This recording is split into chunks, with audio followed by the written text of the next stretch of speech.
Assalamualaikum warahmatullahi wabarakatuh. Salam sejahtera bagi kita semua.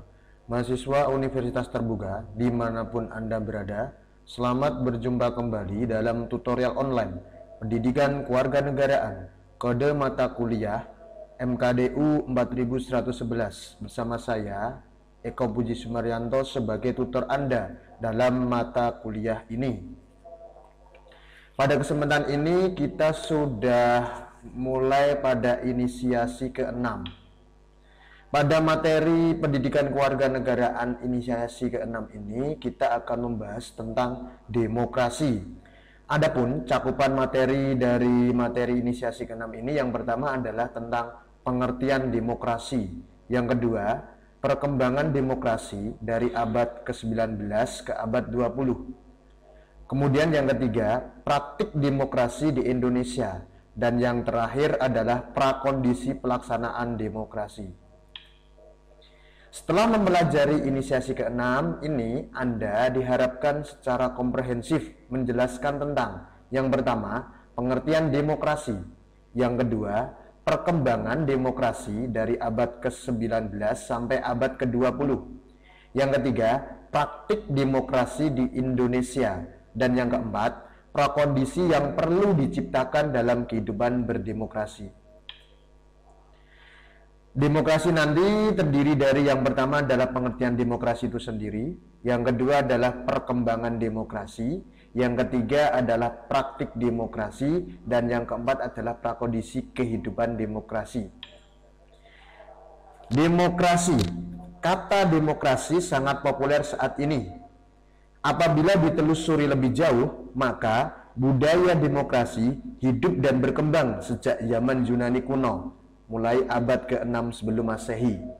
Demokrasi berasal dari kata demos atau rakyat dan juga kratos yang berarti berkuasa atau pemerintahan.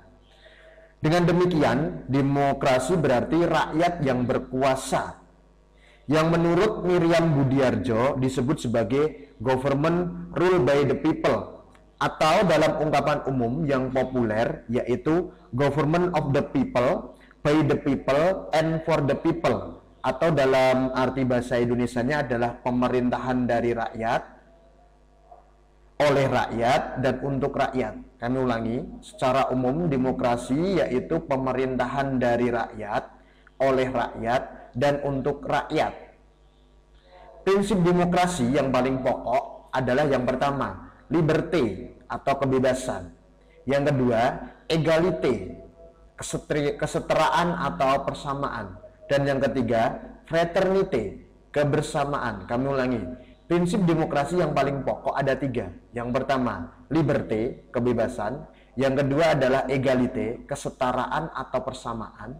Yang ketiga adalah fraternité, kebersamaan.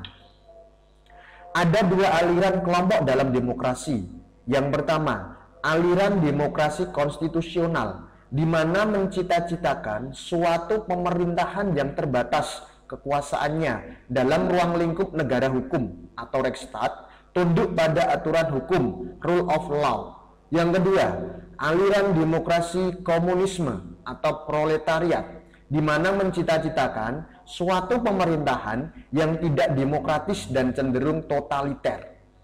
Asas demokrasi konstitusional ada tiga. Yang pertama, kebebasan manusia atas segala bentuk penindasan, di mana nanti manusia itu bebas, tidak boleh mendapatkan yang namanya penindasan. Yang kedua, jaminan terhadap hak asasi manusia. Dan yang ketiga, pembagian kekuasaan sehingga penyalahgunaan kekuasaan diperkecil. Pada abad ke-6 sampai ke-3 sebelum Masehi, di Yunani kuno, terutama di Eropa ini, dilaksanakan sistem demokrasi langsung. Apa itu sistem demokrasi langsung? Sistem demokrasi langsung adalah suatu bentuk proses pemerintahan di mana hak untuk membuat keputusan-keputusan politik dijalankan secara langsung oleh seluruh warga negara berdasarkan prosedur mayoritas. Perkembangan demokrasi pada abad ke-19 lebih menekankan pada bidang hukum karena dominan pengaruh hak-hak individu. Konsep laissez-faire, laissez-aller berpeluang mandiri tetapi juga berpeluang menuju penindasan atas sesama. Kemudian, demokrasi pada abad ke-20 ini, peranan pemerintah diperluas tindakannya dengan berperan aktif dalam mengatur kehidupan ekonomi dan sosial dan bertanggung jawab atas kesejahteraan masyarakat. Syarat-syarat pemerintahan demokratis di bawah payung rule of law. Yang pertama, perlindungan konstitusional dengan menjamin hak-hak individu, di mana nanti demokrasi yang sesuai dengan hukum itu ada jaminan hak-hak individu. Yang kedua, badan kehakiman yang tidak memihak. Nanti badan kehakimannya ini netral. Yang ketiga, pemilihan umum yang bebas. Yang keempat, kebebasan untuk menyatakan pendapat atau aspirasi di muka umum. Yang kelima, kebebasan berserikat, berorganisasi, dan beroposisi. Dan yang terakhir adalah adanya pendidikan kewarganegaraan atau civic. Perkembangan demokrasi Indonesia dibagi menjadi 3 periode. Kami ulangi. Di Indonesia, perkembangan demokrasinya dibagi menjadi 3 periode. Yang pertama, masa demokrasi parlementer.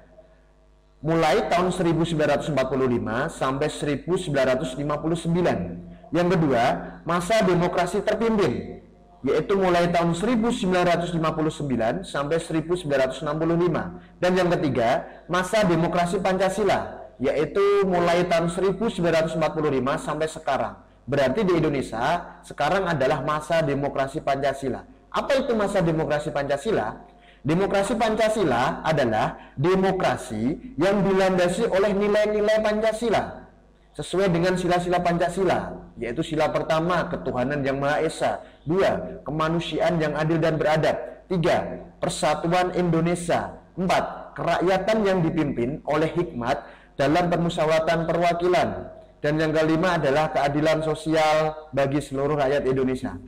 Kemudian nilai dasar demokrasi Pancasila sebagai budaya politik ada 2. Pertama, tidak dikenalnya istilah oposisi, tidak ada lawan oposisi. Yang kedua, nilai musyawarah untuk mencapai mufakat. Nanti dalam pengambilan keputusan diutamakan adalah musyawarah untuk mencapai mufakat. Demokrasi memerlukan prakondisi utama, yaitu kecerdasan dan rasionalitas masyarakat berdemokrasi. Faktor-faktor pendukung demokrasi menurut M. Rusli Karim tahun 98. Yang pertama, keterbukaan sistem politik. Yang kedua, budaya politik yang partisipatif dan egalitarian atau berdasarkan persamaan dan kesetaraan dan juga partisipatif aktif. Yang ketiga, kepemimpinan politik yang berpihak pada rakyat. 4, rakyat yang terdidik, cerdas, dan berkepribadian. Yang kelima, adanya partai politik yang tumbuh dari bawah. 6, penghargaan dan penghormatan terhadap formalisme dan hukum. Dan yang ketujuh, masyarakat madani yang tanggap dan bertanggung jawab. Di Indonesia dicita-citakan bahwa masyarakat kita itu harus mencapai masyarakat madani. Dan yang kedelapan, dukungan dari luar atau asing dan pemihakan terhadap golongan mayoritas. Menurut Ibnu Kencana, prinsip demokrasi yaitu prinsip sebagai landasan moralitas pemerintahan. Nanti ada beberapa prinsip demokrasi, ya. Ini menurut Ibnu, prinsip demokrasinya ada 17. Kalau prinsip demokrasi sebagai landasan moralitas pemerintahan ada 5. Ini Anda bisa lihat dan baca di BMP MKDU 4111 mata kuliah pendidikan kewarganegaraan yang Anda bisa akses di RBV ataupun Anda sudah mempunyai cetakannya. Unsur pendukung demokrasi yang pertama, negara hukum atau Rechtsstaat berdasarkan hukum. Yang kedua, infrastruktur. Yang ketiga, pers yang bebas. Dan yang keempat adalah masyarakat madani. Ciri-ciri negara hukum ada 4. Yang pertama, jaminan perlindungan hak asasi manusia. Nanti setiap manusia atau individu mendapatkan perlindungan hak asasi manusia, diakui hak asasi manusianya. Yang kedua, supremasi hukum dan penyelenggaraan pemerintahan berdasarkan hukum. Nanti supremasi hukum itu benar-benar nyata terjadi di masyarakat, penegakan hukum secara persamaan. Kemudian yang ketiga, pemisahan atau pembagian kekuasaan dalam negara. Nanti di Indonesia ada pembagian kekuasaan, misalkan eksekutif, legislatif, dan juga yudikatif. Dan yang keempat, lembaga peradilan yang bebas dan mandiri, artinya tidak memihak. Berikut adalah perbedaan demokrasi sistem presidensial dengan sistem parlementer. Yang pertama, sistem presidensial, kekuasaan eksekutif atau pemerintah atau kekuasaan menjalankan pemerintahan sepenuhnya berada di tangan presiden. Kalau sistem parlementer, model hubungan yang menyatu antara kekuasaan eksekutif dan legislatif. Yang kedua, kalau sistem presidensial itu menekankan pentingnya pemilihan presiden secara langsung, sehingga presiden terpilih mendapatkan mandat langsung dari rakyat, seperti yang dilaksanakan di Indonesia bahwa presiden dipilih secara langsung oleh rakyat. Sistem parlementer, kepala eksekutif berada di tangan seorang perdana menteri. Dan yang ketiga, presiden merupakan kepala negara dan kepala eksekutif atau pemerintahan. Sedangkan kalau sistem parlementer, kepala negara adalah berada pada seorang ratu. Itu sistem parlementer. Contohnya adalah kita bisa lihat di negara Inggris, kerajaan Inggris, nanti kepala negaranya adalah berada pada seorang ratu. Demokrasi, negara demokrasi menurut Kailan, negara demokrasi adalah negara yang diselenggarakan berdasarkan kehendak dan kemauan rakyat, atau jika ditinjau dari sudut organisasi, ia berarti suatu pengorganisasian negara yang dilakukan oleh rakyat sendiri atau asas persetujuan rakyat karena kedaulatan berada di tangan rakyat.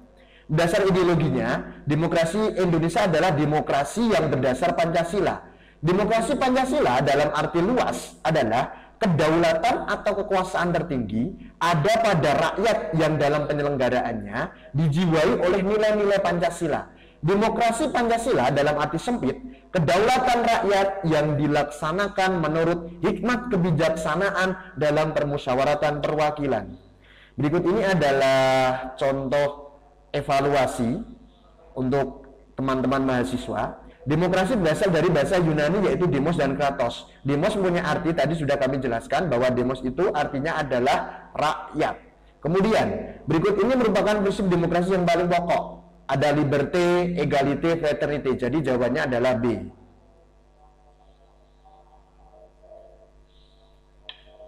Ya, ini adalah sumber pustaka dari media pembelajaran interaktif pendidikan kewarganegaraan. Dari yang pertama adalah buku BMP karangan dari Zainul Ittihad Amin tahun 2009, materi pokok pendidikan kewarganegaraan, penerbitnya Universitas Terbuka. Yang kedua adalah Paristianti Nurwandani yang berjudul Pendidikan Kewarganegaraan untuk Perguruan Tinggi, dan yang ketiga adalah Ahmad Jubaidi Kailan. Cukup sekian, terima kasih atas perhatiannya, selamat belajar dan semoga sukses. Wassalamualaikum warahmatullahi wabarakatuh.